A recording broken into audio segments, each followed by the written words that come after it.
Well, good afternoon, viewers. Today we have a 2013 Acura MDX, and it's here because it has a bunch of messages on the dash. Let's have a look in here. Start it up.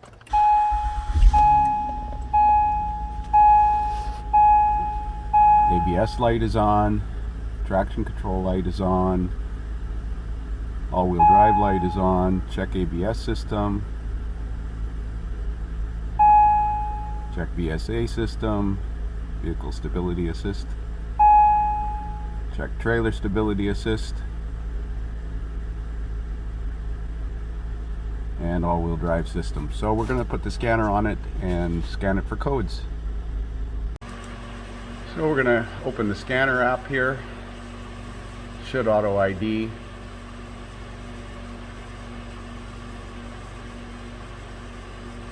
I'll put the mileage in after. And let's do a code scan of all the controllers.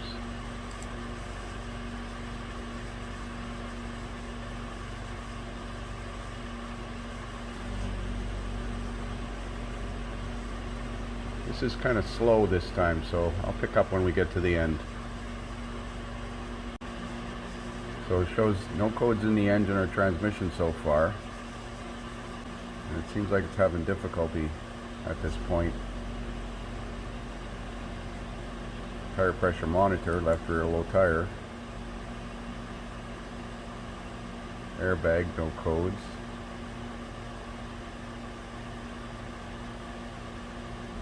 Well, that's interesting. No codes reported in the ABS. This is sure slow. And no codes reported in the all-wheel drive system either. So why are the lights on? Do we have a network issue going on here? Well, that was painfully slow. That took like 4 minutes. And it communicated with 18 controllers. There's a bunch of codes in the body computers regarding driver's door mirror, climate control unit, lost communication. But the interesting thing is the ABS is not reporting any codes. Neither is all-wheel drive system. Okay, well, let's go manually into the ABS system and see if it reports codes that way. Sometimes the network scan doesn't retrieve the codes correctly.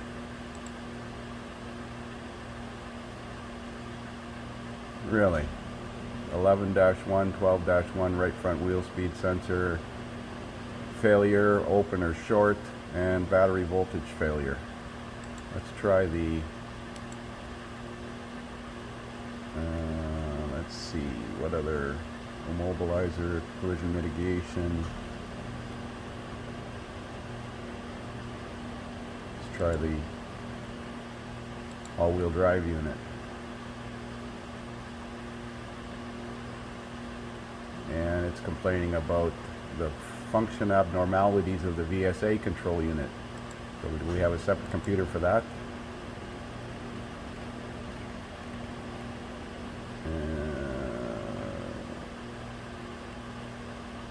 Don't see it.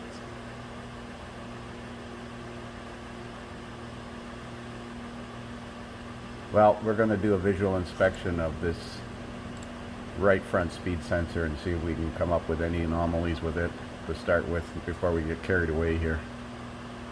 Okay, so I have the right front wheel off. I'm doing a visual inspection here.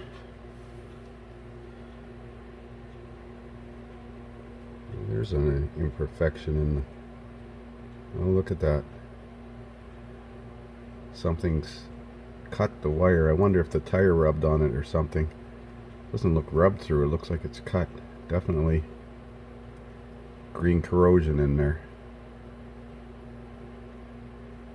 Yeah, that wire's broken. So we're going to need a wheel speed sensor here. I'm going to check see if there's any TSBs on this in case this is a common problem. That's been cut in another spot there too.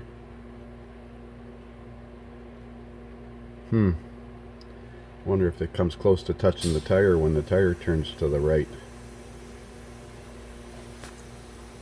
well, isn't that special.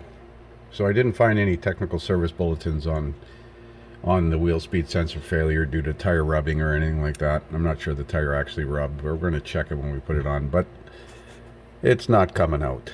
So I'm going to wait till I have the new sensor so I know exactly how long it is. Because I got a feeling I'm going to have to drill, and I don't want to drill into the reluctor or the back of the wheel bearing. I'm not sure what kind of design it is, if it's got a reluctor, a magnetic reluctor on the wheel bearing. I'm pretty sure it does. But we're going to get the new part, and then I'm going to spray this down with penetrating fluid and let it sit. So there's the new part from the dealer. There's the same price as the aftermarket and the same time to get it. The sensor's quite long. I'm going to take it out and look at it. Well, no luck. I used a self-tapping screw several times, spent like an hour, and I gave up. So I'm taking the hub off. But now I'm probably going to need a wheel bearing because I see I got play in the bearing now. I've been hammering on this. It's rusted in here. Gotta like this salt. So once the wheel bearing's out of the way, look how rusty this is. And it goes in like 2 inches right up to here. Then you can run a drill through there and drill it out. Can't drill it with the wheel bearing in there, you'll wreck the sensor, the magnetic reluctor on the wheel bearing. So I'm going to change the wheel bearing assembly on this thing, get it cleaned up and put a new sensor in here. So there's the new hub and bearing. Check your part number always. You can see that this bearing goes in like 1.5 inches into the hub, and that's the magnetic reluctor. The wheel speed sensor sits on top of this reluctor, so you can't drill down, you'll damage the reluctor. I've got the knuckle cleaned up.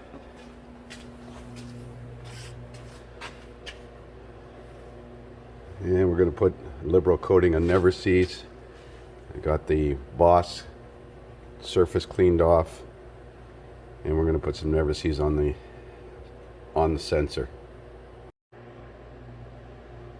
So that's the hub installed. I still have to torque this bolt. The torque on this bolt is 242. Let me double check that. Yeah, 242 foot-pounds, and these bolts that hold the wheel bearing into the knuckle are 72.4 foot-pounds, 72.3 foot-pounds. And we're going to put the brake rotor back on and the caliper back on, and then torque this bolt once the caliper's in place. So it's back together. I'm just going to erase the codes. This is to be done, key on, engine off. Let's see if they're gone.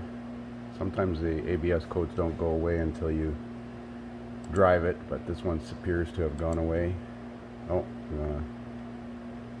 let's clear all codes, read by code scan. And then we're going to check to see that we got a wheel speed signal from the right front.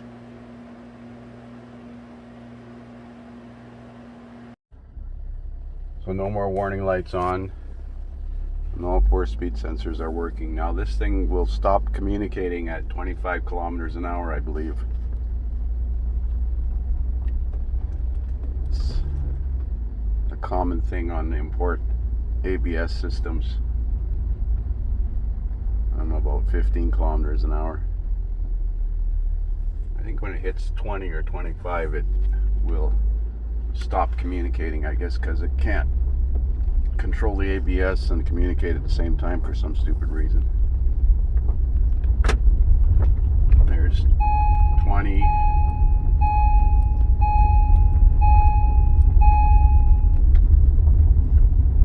That's 30.